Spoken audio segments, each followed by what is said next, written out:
News 16 Kerala. സൗദിയിൽ traffic പിഴയിലെ ഇളവിന്റെ മറവിൽ തട്ടിപ്പ്, മുന്നറിയിപ്പുമായി ട്രാഫിക് വിഭാഗം. സൗദിയിൽ ട്രാഫിക് പിഴയിൽ പ്രഖ്യാപിച്ച ഇളവിന്റെ മറവിൽ തട്ടിപ്പ് നടത്തുന്നതായി ട്രാഫിക് വിഭാഗത്തിന്റെ മുന്നറിയിപ്പ്. ഇളവ് ലഭിക്കാൻ പ്രത്യേക സൈറ്റുകൾ രജിസ്റ്റർ ചെയ്യണമെന്നാവശ്യപ്പെട്ടുകൊണ്ടാണ് തട്ടിപ്പ് നടത്തുന്നത്.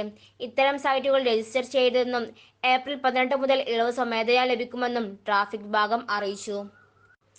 ഈ മാസം 18 മുമ്പ് ചുമത്തുന്ന എല്ലാ ട്രാഫിക് പിഴകൾക്കും 50% ഇളവ് നൽകുമെന്ന് ആഭ്യന്തര മന്ത്രാലയം പ്രഖ്യാപിച്ചിരുന്നു. ഏപ്രിൽ 18 മുതൽ ഇളവ് പ്രാബല്യത്തിൽ വരും. ഒക്ടോബർ 18 വരെ 6 മാസം ഇത് തുടരും. ഈ കാലയളവിനുള്ളിൽ പിഴ അടക്കുന്നവർക്ക് 50% ഇളവ് ലഭിക്കുക.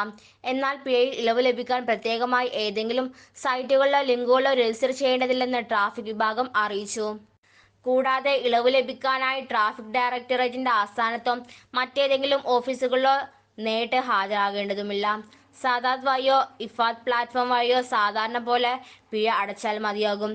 ഇങ്ങനെ പിഴ അടക്കാൻ ശ്രമിക്കുന്നവർക്ക് ഏപ്രിൽ 18 മുതൽ പിഴയിൽ ഇളവ് കാണാനാകും. എന്നാൽ 18 മുമ്പ് പിഴ അടക്കാൻ ശ്രമിക്കുന്നവർക്ക് ഇളവ് കാണാനാകില്ലെന്നും അധികൃതർ വ്യക്തമാക്കി. പിഴയിൽ ഇളവ് ലഭിക്കാൻ പ്രത്യേക ലിങ്കുകളിൽ രജിസ്റ്റർ ചെയ്യണമെന്നാവശ്യപ്പെട്ടുകൊണ്ട് സമൂഹ മാധ്യമങ്ങളിൽ തെറ്റായ വാർത്തകൾ പ്രചരിച്ചു തുടങ്ങിയ സാഹചര്യത്തിലാണ് ട്രാഫിക് വിഭാഗം ഇക്കാര്യം വ്യക്തമാക്കിയത്. ഇത്തരം വ്യാജ ലിങ്കുകളിലും സൈറ്റുകളിലും രജിസ്റ്റർ ചെയ്ത് വഞ്ചിതരാകരുതെന്നും ഇക്കാര്യം ആവശ്യപ്പെട്ടുകൊണ്ട് ഉദ്യോഗസ്ഥരും ഫോണുകളിൽ ബന്ധപ്പെടില്ലെന്നും ട്രാഫിക് വിഭാഗം അറിയിച്ചു. News 16 news desk. പക്ഷമില്ല, വിവേചനമില്ല. നേരിനൊപ്പം, നാടിനൊപ്പം, നാട്ടുകാർക്കൊപ്പം. News 16 Kerala channel.